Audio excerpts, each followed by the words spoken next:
Overdose at school. Yo, what's up? It's someone that's someone, and welcome back to today's report. Today's report is from Jay off Earwood. When this happened, 2004. The drug used, Adderall, at a dose of 420 milligrams. The route administration, orally. Gender, male. Weight, 160 pounds. First prior experience, this was his first time trying Adderall. And the setting, at school and then the hospital. Alright, so welcome to our first Adderall report. You may remember last year, during Delirium Week, a report came out where the users took Brugmansia with amphetamine. The kind of amphetamine wasn't really described, but amphetamine itself can actually be a pretty loose term, as it could mean a few things. I think the most common thing people think amphetamine as is either Adderall or meth, but really, it can be applied to pretty much any street or pharmaceutical stimulant. But this report today is of Adderall, which contains base amphetamine and is the most common, I believe. We'll go in depth a bit after the report. I'll just say that this story is a really staple example of what taking substances carelessly looks like, and how crucial it is to know the dose of what you're taking, and to have caution of it. There's a ton of adverse symptoms no one would want to go through that pops up, so heed this user's mistakes. But I'm sure you'll enjoy this, so without further ado, let's dive right into it. Okay, first off I should say I have a prescription for Adderall, but I never took it until this day. I woke up about 6:30 a.m., groggy and tired as usual, and got ready for school. Out of the blue, I decided it would be a good idea to try my prescription. It had been prescribed 2 years prior, since I had been struggling concentrating at school. I found the pill box empty, and remembered that I had refused to take them before, and flushed them down the toilet. It had expired a couple months back anyway. My little brother also had a prescription for Adderall though, so I decided I would just take his. He actually used his. I read the label, and it said take 2 in the morning, so I figured I'd take twice that, since I weighed almost exactly twice as much as them. I took them about 6:45 a.m., and about 10 minutes later, my mouth was extremely dry, I felt out of breath, and I got the chills. I wasn't bothered by this at all, but suddenly a friend of mine, M, had wanted me to give her some pills so she could focus at school too. I put 20 in a Ziploc bag and got a ride from my carpool to school shortly after. I met up with M at about 7:30 and gave her the pills, and I went to first period where I sat next to her. My first period was a joke, so we just talked instead of actually listening. During our conversation, she brought out that you can get high if you take more than you're supposed to. She ended up giving me 10 of the pills and keeping 10 for herself. Midway through first period, at about 8:30, we both went to the bathroom and popped 10 pills each. The original symptoms I had earlier came back with one additional effect. My hands started shaking slightly, like you do when you get the shivers. I thought nothing of it though, and continued on with school. By 10:30, lunch had started, and eating was the last thing I wanted to do. I felt too weak to walk around, so I lay down by my next class, waiting and breathing heavily. An hour later, I was in third period, and I started to get uncontrollable tremors. As I was sitting down, my legs would shake violently. My Japanese teacher asked if I was sick and told me I could try to sleep in the back of the room until I felt better. 90 minutes passed, and I was still shaking uncontrollably. My hands turned blue, and I could not move or even feel them. At this point I was a little worried, just because everyone around me was so concerned and seemed so freaked out by my condition. I slowly walked to the next class, letting everyone feel my hands on the way. They were very cold, and I still couldn't move them. At the beginning of fourth period, we have a block schedule, so that was my last class. Some of my friends convinced me to talk to the teacher because my arm was blue up to my elbow and I could still not move my hands. The feeling was like I forgot how to move them. It felt exactly like when I had a heat stroke a couple years earlier and I forgot how to use my whole body from the neck down.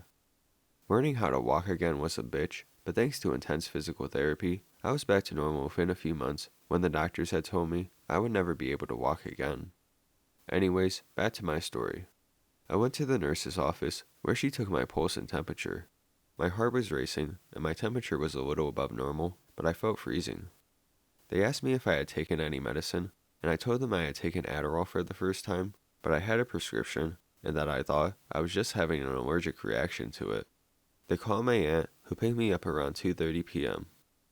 At this point, I was still having tremors, my arms were still blue, stomach still hurt, and my legs still could barely hold up my weight. My aunt drove me home first, so I could show my doctor exactly what I took. Oh shit. I knew it was illegal to take someone else's prescription, so once I got home, I said I couldn't find it. She bought it, and we left to go to the hospital. During the time I was in the car, I threw up about 10 times. This was the worst I ever felt in my life. Once I got to the hospital, the doctor ran all the normal tests and pumped my stomach.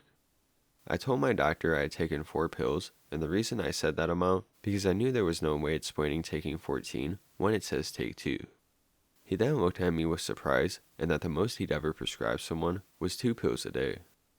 By far the scariest part of the whole experience is when I had to give a UA and my goods had shrunk to extremely small size. I was so worried it would never return back to normal, yet too embarrassed to ask my doctor if it would. I had to wait for all the results of the test to come back before they let me leave.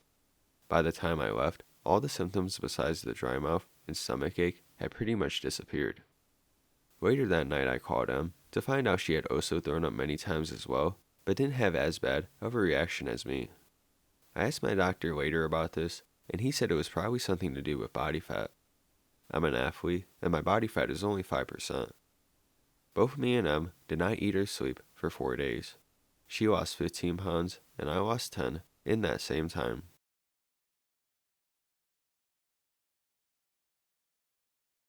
Alright, so some pretty drastic consequences, but it could have been worse if this user hadn't gotten help.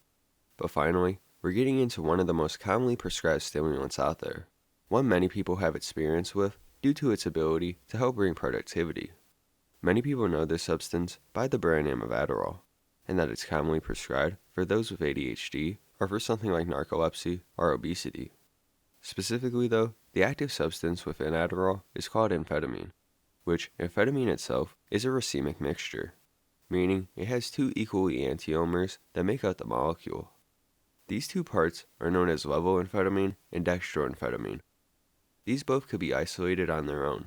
For example, Dexedrine is a pharmaceutical that contains just dextroamphetamine, but most amphetamine brands contain this common salt mixture.